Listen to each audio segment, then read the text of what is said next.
ആത്മപ്രേരിതം ഹൃദയോദ്ദീപകം ജീവദായകം.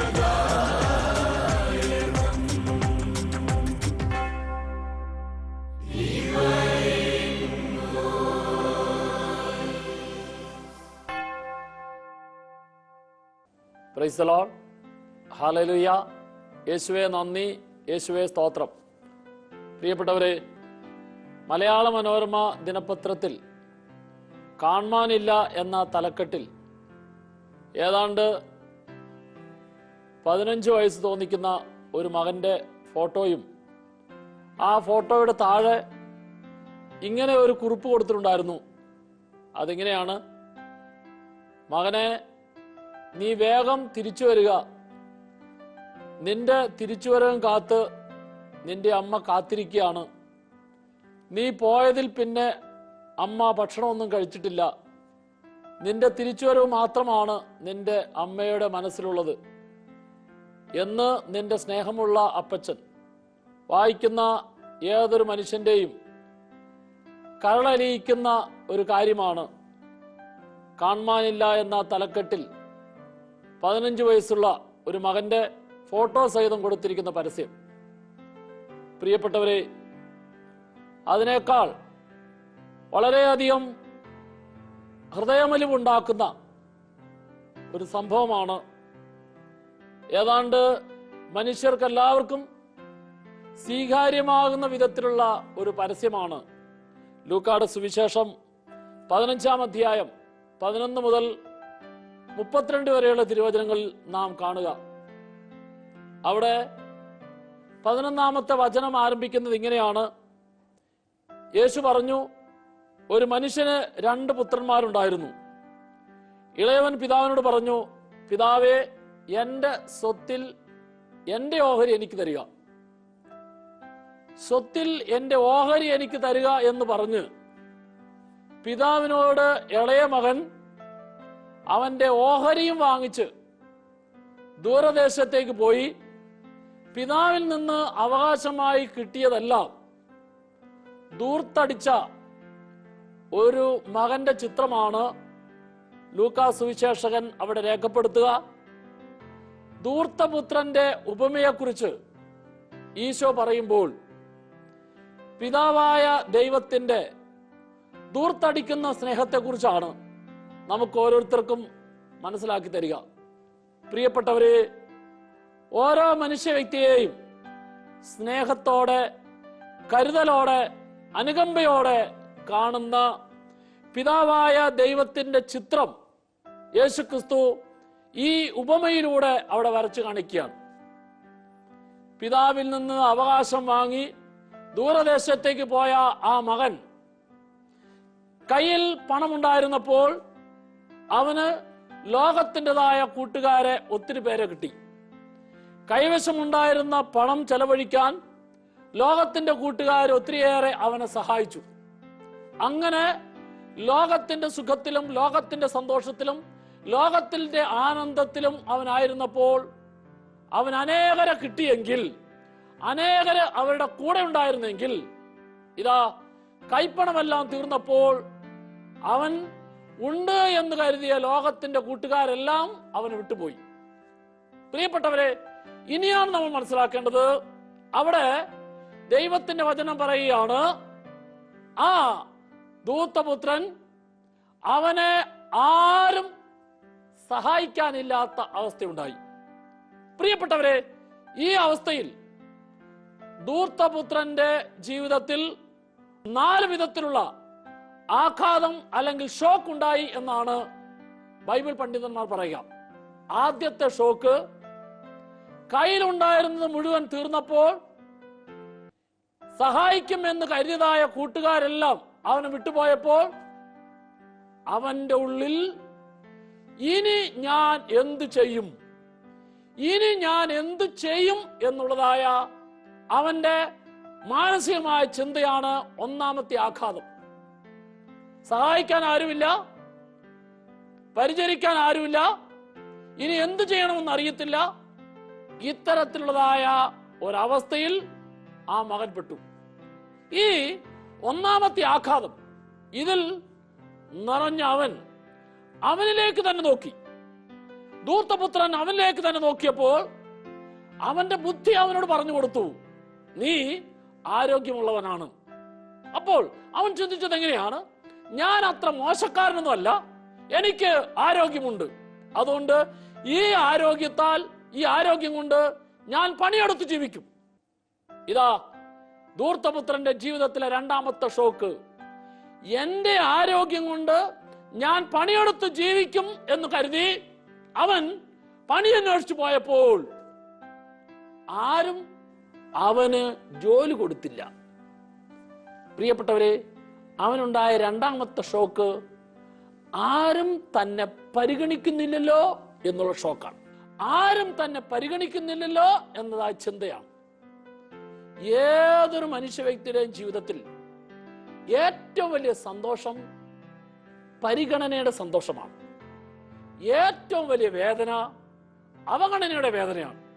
ഈ ധൂർത്തപുത്രൻ ഇപ്പോൾ അനുഭവിച്ചത് ഈ അവഗണനയുടെ വേദനയാണ്. ജോലി ചെയ്യാൻ ഞാൻ തയ്യാറാണ്, എന്റെ ആരോഗ്യം ഞാൻ സംരക്ഷിക്കാൻ തയ്യാറാണ്, ഈ ആരോഗ്യം കൊണ്ട് ഞാൻ ഏത് ജോലിയും ചെയ്യാൻ തയ്യാറാണ്.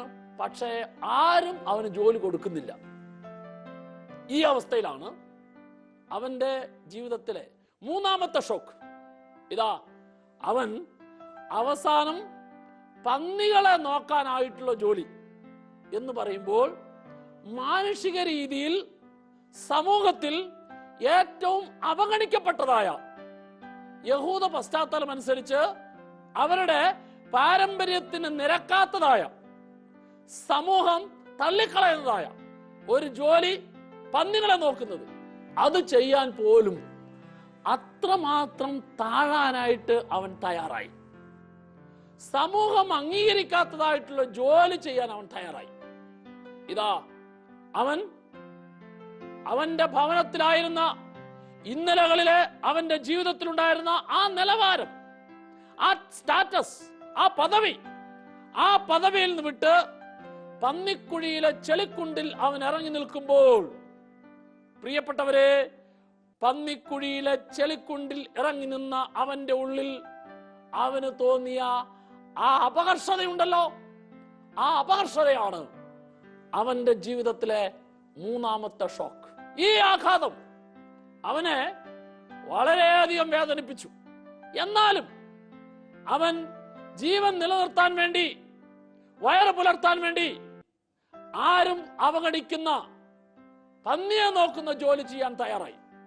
നോക്കൂ, എന്നിട്ട് പന്നി തിന്നിരുന്ന തവിട് പോലും അവന് കിട്ടാതെ വന്നു. അപ്പോഴാണ് അവൻ പന്നിക്കൂട്ടിൽ തവിട് തിന്നുകൊണ്ടിരുന്നതായ പന്നികളെ, ആ പന്നികൾ തിന്നുന്നതായ തവിട്, അത് കിട്ടാൻ വേണ്ടിയിട്ട് അവൻ അമരത്തൊട്ടിയിലേക്ക് കൈയിട്ടു. അമരത്തൊട്ടിയിലേക്ക് തവിടെടുക്കാൻ വേണ്ടിയിട്ട് കൈയിട്ടപ്പോൾ തവിട് തിന്നുകൊണ്ടിരുന്ന പന്നികളിൽ ഒരെണ്ണം അവന്റെ കൈക്കിട്ടൊരു തട്ട് വെച്ചു കൊടുത്തു. എന്നിട്ട് അവനോട് പറഞ്ഞു, നീ പോടാ നിന്റെ അപ്പന്റെ അടുക്കൽ, ഇത് ഞങ്ങൾക്ക് അവകാശപ്പെട്ടതാണ്. പ്രിയപ്പെട്ടവരെ, ആ പന്നിയുടെ തട്ടാണ് അവന്റെ ജീവിതത്തിലെ നാലാമത്തെ ഷോക്ക്. നിങ്ങൾ മനസ്സിലാക്കൂ, ആ പന്നിയുടെ തട്ട് കിട്ടിയപ്പോൾ കർത്താവിന്റെ വചനം രേഖപ്പെടുത്തിയിരിക്കുകയാണ്. ലൂക്കായുടെ സുവിശേഷം 15-ാം അധ്യായം 17-ാം തിരുവചനം. അപ്പോൾ അവന് സുബോധമുണ്ടായി. ആ പന്നിയുടെ തട്ടാണ് അവന് സുബോധം ഉണ്ടാകാൻ കാരണമായി തീർന്നത്. എന്ന് ശ്രദ്ധിക്കൂ, അവന് സുബോധമുണ്ടായപ്പോൾ 3 കാര്യം അവന് മനസ്സിലായി. ഒന്നാമത്തത്, അവൻ ആയിരുന്ന അവസ്ഥ. ഞാൻ എന്റെ പിതാവിന്റെ ഭവനത്തിലായിരുന്നപ്പോൾ എന്റെ പിതാവിന്റെ ഭവനത്തിലെ ദാസന്മാർ എത്രയോ സുഭിക്ഷമായിട്ട് ഭക്ഷണം കഴിക്കുന്നത് ഞാൻ എന്റെ കണ്ണുകൊണ്ട് കണ്ടതാ. ഇന്ന് ഇതാ പന്നി തിന്നുന്ന തവിട് പോലും കിട്ടാത്ത അവസ്ഥയിലായിരിക്കും ഞാൻ. അവന് മനസ്സിലായ രണ്ടാമത്തെ അവസ്ഥ, അവൻ ഇപ്പോൾ ആയിരിക്കുന്ന അവസ്ഥ. മൂന്നാമത്തെ അവസ്ഥ, അവൻ ഇങ്ങനെ ചിന്തിച്ചു, ഞാൻ എൻ്റെ പിതാവിന്റെ അടുക്കലേക്ക് തിരിച്ചു പോകും. എന്ന് പറഞ്ഞാൽ അവനായിരിക്കേണ്ട അവസ്ഥയെക്കുറിച്ച് അവിടെ നിന്ന് അവൻ ചിന്തിക്കുകയാണ്. സുബോധമുണ്ടായപ്പോൾ അവന് മനസ്സിലായ 3 കാര്യം. 1, അവനായിരുന്ന അവസ്ഥ. 2, അവനായിരിക്കുന്ന അവസ്ഥ. 3, അവനായിരിക്കേണ്ട അവസ്ഥ. ഇതാ അവിടെ നിന്ന് അവനൊരു തീരുമാനമെടുക്കുകയാണ്. സുബോധമുണ്ടായപ്പോൾ അവൻ ഒരു തീരുമാനമെടുക്കാൻ തയ്യാറായി. ഞാൻ ഇപ്പോൾ ആയിരിക്കുന്ന ഈ അവസ്ഥയിൽ ഇനി ഞാൻ തുടരുകയില്ല. ഞാൻ എന്റെ പിതാവിന്റെ അടുക്കലേക്ക് പോകും. പ്രിയപ്പെട്ടവരെ, അവൻ തീരുമാനമെടുക്കാൻ തയ്യാറായി. സുബോധമുണ്ടായപ്പോൾ ധൂർത്തപുത്രന്റെ ഉള്ളിൽ വലിയൊരു ബോധ്യം. ആ ബോധ്യമാണ് തീരുമാനമെടുക്കാനുള്ള കഴിവ്. അവൻ തീരുമാനമെടുത്തു. ഞാൻ എന്റെ പിതാവിന്റെ അടുക്കൽ ചെന്ന് എന്റെ പിതാവിന്റെ മുമ്പിൽ ചെയ്തത് മുഴുവനും സംഭവിച്ചത് മുഴുവനും ഞാൻ ഏറ്റുപറയും. ഏറ്റുപറഞ്ഞ് എന്റെ പിതാവിനോട് ഞാൻ മാപ്പ് ചോദിക്കും. Price the Lord, praise the Lord. പ്രിയപ്പെട്ടവരെ, സുബോധമുണ്ടായപ്പോൾ അവൻ തീരുമാനമെടുക്കാൻ തയ്യാറായി. അതുപോലെ തന്നെ തന്റെ പിതാവിന്റെ മുമ്പിൽ തെറ്റിനെ ഏറ്റുപറയാൻ തയ്യാറായി. അതുപോലെ തന്നെ തന്റെ പിതാവിന്റെ ഭവനത്തിലെ ദാസന്റെ പണിയെങ്കിലും ആ ദാസന്റെ അവസ്ഥയെങ്കിലും മതി എന്ന ആ സംതൃപ്തിയിലേക്ക് അവൻ കടന്നു വരാൻ തയ്യാറായി. നോക്കൂ, അവൻ എടുത്ത തീരുമാനത്തോടുകൂടി അവൻ പിതാവിന്റെ അടുക്കലേക്ക് തിരിച്ചെല്ലുകയാണ്. അവൻ പിതാവിന്റെ അടുക്കലേക്ക് തിരിച്ചു ചെന്നപ്പോൾ അവൻ പിതാവിന്റെ കാൽക്കൽ വീണ് പിതാവിനോട് മാപ്പ് ചോദിച്ചു. എന്നാൽ തിരിച്ചു വന്ന മകൻ ചെയ്ത തെറ്റെന്താണെന്നോ അവന്റെ മാപ്പ് പറച്ചിൽ എന്താണെന്നോ ഇതൊന്നും ആ പിതാവ് ശ്രദ്ധിച്ചില്ല. പിതാവ് എന്തു ചെയ്തു?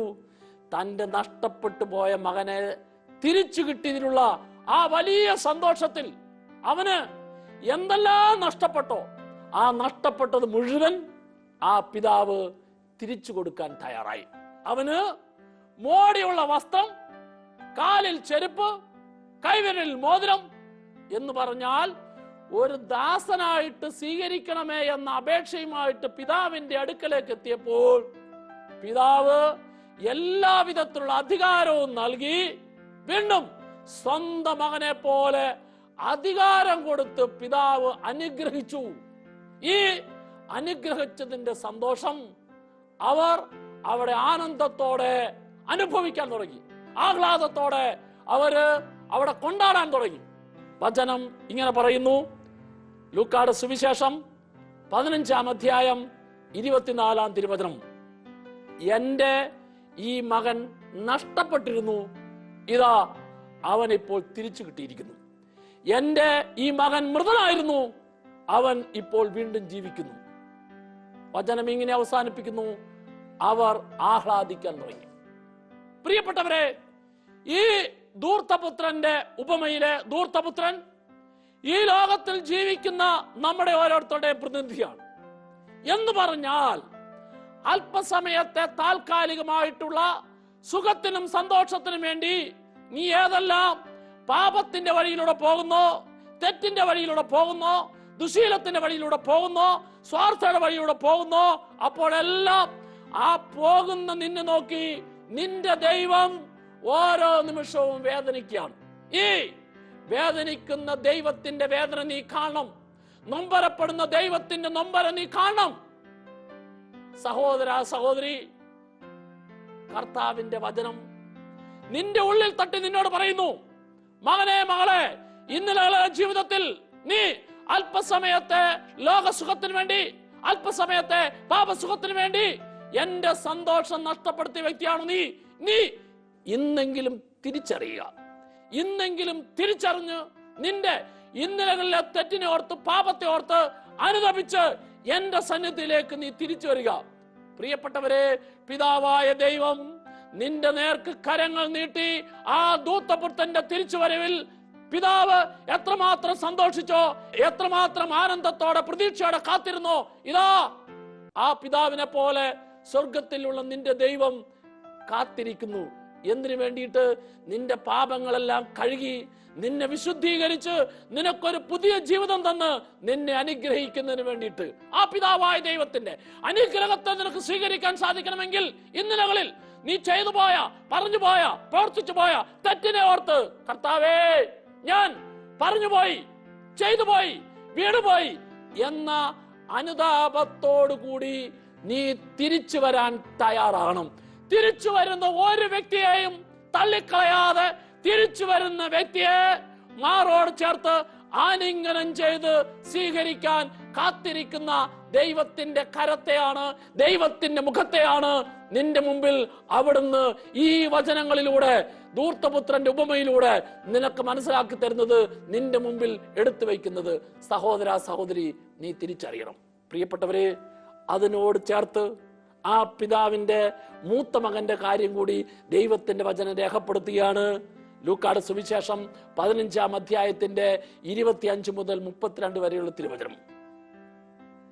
സഹോദരൻ തിരിച്ചു വന്നപ്പോൾ പിതാവ് വലിയ സദ്യ ഒരുക്കി. വീട്ടിൽ ആഘോഷം നടന്നപ്പോൾ വയലിലായിരുന്ന മകൻ ദാസനെ വിളിച്ച് അന്വേഷിച്ചു, എന്താണ് വീട്ടിലെ ഈ സന്തോഷത്തിന്റെ ആഘോഷത്തിന്റെ കാരണം? ചോദിച്ച ജ്യേഷ്ഠനോട് വേലക്കാരൻ പറഞ്ഞു, നിന്റെ അനുജൻ തിരിച്ചു വന്നതിനാൽ നിന്റെ അപ്പൻ വലിയ സന്തോഷത്തോടെ അത് ആഘോഷിക്കുകയാണ്. പ്രിയപ്പെട്ടവരെ, അനുജൻ തിരിച്ചു വന്നു, തിരിച്ചു വരവിൽ കുടുംബം മുഴുവൻ ആഹ്ലാദിക്കുന്നു. എന്നാൽ പിതാവിനോട് ചേർന്ന് തിരിച്ചു വന്ന തന്റെ അനുജനെ ഓർത്ത് സന്തോഷിക്കാൻ സാധിക്കാത്ത ആ സഹോദരൻ അകത്ത് കയറാൻ മടി കാണിച്ച് അവൻ കോപിച്ചു പുറത്തു നിൽക്കുകയാണ്. ഇനി നിങ്ങൾ ശ്രദ്ധിക്കണം, കോപിച്ചു പുറത്തു നിൽക്കുന്ന മൂത്ത മകന്റെ അടുക്കലേക്ക് പിതാവ് സ്നേഹപൂർവ്വം ഇറങ്ങി ചെല്ലുകയാണ്. എന്നിട്ട് പിതാവിനെ കണ്ടപ്പോൾ ആ മൂത്ത മകൻ പിതാവിന്റെ മുമ്പിൽ പരിതാപനങ്ങളും നൊമ്പരങ്ങളും എല്ലാം പറയുകയാണ്. ഇതാ, എത്ര നാളായി നിന്റെ കൂടെ ഞാനിങ്ങനെ താമസിക്കുന്നു, എനിക്ക് വേണ്ടി എന്റെ കൂട്ടുകാരോടൊത്ത് ഒന്ന് സന്തോഷിക്കാനായിട്ട് നീ എനിക്കൊന്നും ചെയ്തു തന്നില്ലല്ലോ. എന്നിട്ട് എല്ലാം ദൂർത്തടിച്ച് തിരിച്ചു വന്നിരിക്കുന്ന നിന്റെ ഇളയ മകൻ എല്ലാം നശിപ്പിച്ച് തിരിച്ചു വന്നപ്പോൾ നീ എത്ര കാര്യത്തോടെയാണ് അവനെ സ്വീകരിച്ചിട്ട് അവിടെ വലിയ സദ്യ ഒരുക്കിയത്. പ്രിയപ്പെട്ടവരെ, ലോകത്തിന്റെ മനോഭാവവും ചിന്തയുമായിട്ട് മൂത്ത മകൻ പിതാവ് ചെയ്ത വലിയ കാര്യത്തെ വളരെ വേദനയോടെ, പരാതിയോടെ പിതാവിന്റെ മുമ്പിൽ അവൻ ഏറ്റുപറഞ്ഞപ്പോൾ ആ മൂത്ത മകനോട് പിതാവ് പറഞ്ഞ ഒരു കാര്യമുണ്ട്. 2 പ്രധാനപ്പെട്ട കാര്യമാണ് നമ്മൾ വചനത്തിൽ വായിക്കുക. ലൂക്കായുടെ സുവിശേഷം 15-ാം അധ്യായം 31-ാം തിരുവചനം. കോപിച്ച് അകത്ത് കയറാൻ വിസമ്മതിച്ച് പരാതിയുമായിട്ട് നിൽക്കുന്ന മൂത്ത മകനോട് പിതാവ് പറഞ്ഞു, മകനെ, നീ എപ്പോഴും എന്റെ കൂടെ ഉണ്ടായിരുന്നു.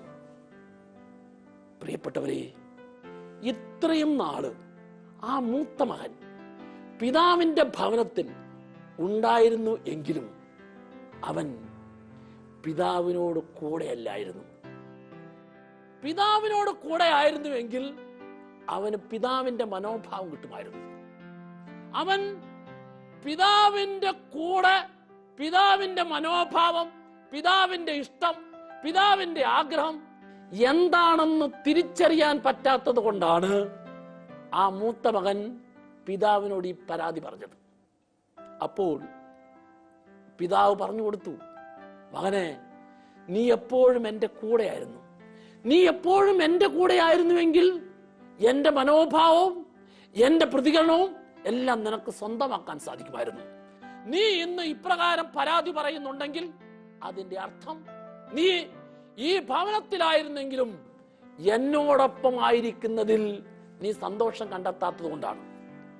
രണ്ടാമത്തത്, പിതാവ് മകനോട് പറഞ്ഞു, മകനെ, എനിക്കുള്ളതെല്ലാം നിന്റേതാണ്. Praise the Lord, praise the Lord. പ്രിയപ്പെട്ടവരെ, ആ മൂത്ത മകന് നഷ്ടപ്പെട്ട പ്രധാനപ്പെട്ട കാര്യം, അവന് സ്വീകരിക്കാൻ പറ്റാത്ത പ്രധാനപ്പെട്ട കാര്യം, പിതാവിനുള്ളതെല്ലാം എന്റേതാണ് എന്ന തിരിച്ചറിവ് അവനില്ലാതെ പോയി. എന്ന് പറഞ്ഞാൽ അത്രയും നാള് പിതാവിന്റെ ഭവനത്തിൽ അവനായിരുന്നിട്ട് അവൻ പിതാവിനെ സ്വന്തമാക്കിയില്ല. Price the Lord.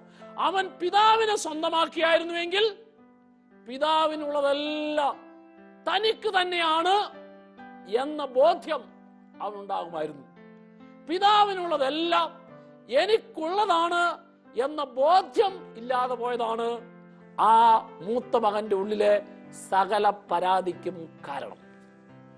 ഞാനും നിങ്ങളും തിരിച്ചറിയണം, ജീവിതത്തിലെ എല്ലാ നിമിഷവും എൻ്റെ ബുദ്ധിയിൽ എനിക്ക് ബുദ്ധി തന്നവനെ ഞാൻ സ്വന്തമാക്കണം. എൻ്റെ അറിവിൽ എനിക്ക് അറിവ് തന്നവനെ ഞാൻ സ്വന്തമാക്കണം. എൻ്റെ കഴിവിൽ എനിക്ക് കഴിവ് തന്നവൻ ഞാൻ സ്വന്തമാക്കണം. എനിക്ക് എന്തെല്ലാം ഉണ്ടോ ആ ഉള്ളതിൽ ഓരോന്നിലും എനിക്ക് ഇത് തന്നവനെ ഞാൻ സ്വന്തമാക്കിയാൽ എൻ്റെ ഉള്ളിൽ പരാതി ഉണ്ടാകുകയില്ല, എൻ്റെ ഉള്ളിൽ പരിഭവം ഉണ്ടാകുകയില്ല. പ്രിയപ്പെട്ടവരെ, എപ്പോഴെല്ലാമാണ് ഒരു മനുഷ്യ വ്യക്തിയിൽ പരാതിയും പരിഭവം ഉണ്ടാകുന്നത്, അപ്പോഴെല്ലാമാണ് ആ മനുഷ്യ വ്യക്തിയിൽ പിശാച് കയറിപ്പറ്റുക. അതിനാൽ മനസ്സിലാക്കേണ്ട പ്രധാനപ്പെട്ട കാര്യം, എൻ്റെ ജീവിതത്തിൽ ഏതെല്ലാം അവസ്ഥകൾ ദൈവം അനുവദിച്ചാലും അനുവദിക്കുന്ന അവസ്ഥയിൽ ഞാൻ ദൈവത്തെ സ്വന്തമാക്കണം. ഒരു രോഗിക്ക് തൻ്റെ രോഗത്തിൽ ദൈവസ്നേഹ അനുഭവം സ്വീകരിക്കണമെങ്കിൽ, ഒരു തകർന്ന വ്യക്തിക്ക് തന്റെ തകർച്ചയിൽ ദൈവാനുഭവം കിട്ടണമെങ്കിൽ, തന്റെ കഷ്ടതയിൽ തന്റെ സഹനത്തിൽ ദൈവാനുഭവം സ്വീകരിക്കാൻ സാധിക്കണമെങ്കിൽ, അവൻ രോഗത്തിലും വേദനയിലും സഹനത്തിലും എല്ലാം ദൈവത്തെ സ്വന്തമാക്കണം. ദൈവത്തെ സ്വന്തമാക്കിയാൽ അവൻ ആരെയാണോ സ്വന്തമാക്കുന്നത്, ആ സ്വന്തമാക്കുന്ന ദൈവം അവന്റെ എല്ലാ കാര്യങ്ങളിലും ഇടപെട്ട് അവനെ രോഗത്തിലാണെങ്കിൽ, വേദനയിലാണെങ്കിൽ, തകർച്ചയിലാണെങ്കിൽ അവൻ ദൈവത്തെ സ്വന്തമാക്കിയാൽ ആ സ്വന്തമാക്കുന്ന ദൈവം അവന്റെ രോഗവും വേദനയും എല്ലാം അനുഗ്രഹത്തിന്റെയും സന്തോഷത്തിന്റെയും അനുഭവമാക്കി മാറ്റും. പ്രിയപ്പെട്ടവരെ, അതുകൊണ്ട് ദൈവത്തിന്റെ വചനം അടിവരയിട്ട് പറയുന്ന വളരെ പ്രധാനപ്പെട്ട ഒരു കാര്യം, ഓരോ നിമിഷവും ദൈവം നഷ്ടപ്പെട്ട ഓരോ വ്യക്തിയുടെയും തിരിച്ചു വരവിനെ കാത്തിരിക്കുന്നു. അതുകൊണ്ടാണ് ലൂക്കായുടെ സുവിശേഷം 19-ാം അധ്യായം 10-ാം തിരുവചനം ഇങ്ങനെ അവസാനിപ്പിക്കുന്നത്, നഷ്ടപ്പെട്ടതിനെ കണ്ടെത്തി രക്ഷിക്കുവാൻ വേണ്ടിയാണ് മനുഷ്യപുത്രൻ വന്നിരിക്കുന്നത്. യേശുക്രിസ്തു മനുഷ്യനായി അവതരിച്ചത് ഏതെല്ലാം വ്യക്തികൾ ഈ ലോകത്തിലെ സുഖത്തിന്റെയും സന്തോഷത്തിന്റെയും ജഡിക അവസ്ഥയുടെയും പിന്നാലെ പോയി ദൈവം നൽകിയ സ്നേഹവും സന്തോഷവും നഷ്ടപ്പെടുത്തിയോ, ആ നഷ്ടപ്പെടുത്തിയ ഓരോ വ്യക്തിയെയും തിരിച്ചു കൊണ്ടുവരുന്നതാണ് കർത്താവിന്റെ പദ്ധതി. ഈ നഷ്ടപ്പെട്ടതിനെ തിരിച്ചു കിട്ടുമ്പോഴുള്ള ആ ദൈവത്തിന്റെ സന്തോഷം അനുഭവിക്കുക എന്നുള്ളതാണ് നമ്മുടെ ഓരോരുത്തരുടെയും ജീവിതത്തിൽ നാം ചെയ്യേണ്ടത്. അതിനാൽ സുബോധമുണ്ടാവൂ, തിരിച്ചു വരൂ, കർത്താവിന്റെ മുമ്പിൽ തെറ്റിപ്പോയത് മുഴുവൻ ഏറ്റുപറഞ്ഞ് നീ ഒരു പുതിയ വ്യക്തിയായി മാറൂ. ഈ പുതിയ വ്യക്തിയായി മാറുന്ന അനുഭവമാണ് നിന്റെ ജീവിതത്തിലും നിന്റെ കുടുംബത്തിലും ആനന്ദത്തിന്റെ അനുഭവം കിട്ടാൻ ഏറ്റവും യോഗ്യതയുള്ള കാര്യമായി മാറുന്നത്. കർത്താവേ, ഈ തിരിച്ചു വരവിന് ഞങ്ങളെ ഓരോരുത്തരെയും സഹായിക്കണമേ. ഒരു നിമിഷം കരങ്ങൾ കൂപ്പി കണ്ണുകളടച്ച് ഈ നിലകളിൽ നിന്റെ ഏതെങ്കിലും സംസാരമോ പ്രവൃത്തിയോ പെരുമാറ്റമോ ദൈവത്തിന്റെ സ്നേഹത്തെ കരുണയെ നഷ്ടപ്പെടുത്താൻ കാരണമായി തീർന്നിട്ടുണ്ടെങ്കിൽ, ആ നഷ്ടപ്പെട്ടത് മുഴുവൻ തിരിച്ചു തരാൻ കഴിവുള്ള കർത്താവിന്റെ അടുക്കലേക്ക് തെറ്റിപ്പോയി എന്ന മനോഭാവത്തോടെ ചെയ്തത് മുഴുവൻ അവിടുത്തെ തിരുമുമ്പിൽ ഏറ്റുപറഞ്ഞ് നല്ലൊരു തീരുമാനമെടുക്കാനുള്ള ബോധ്യത്തോടെ നമുക്ക് തിരിച്ചു വരാം. തിരിച്ചു വരുന്ന ഓരോ വ്യക്തിയെയും കാത്തിരിക്കുന്ന കർത്താവിന്റെ കരുണ നിന്നിലും നിന്നിലൂടെ നിന്റെ കുടുംബത്തിലും നിറയട്ടെ. യേശുവേ നന്ദി, യേശുവേ സ്തോത്രം.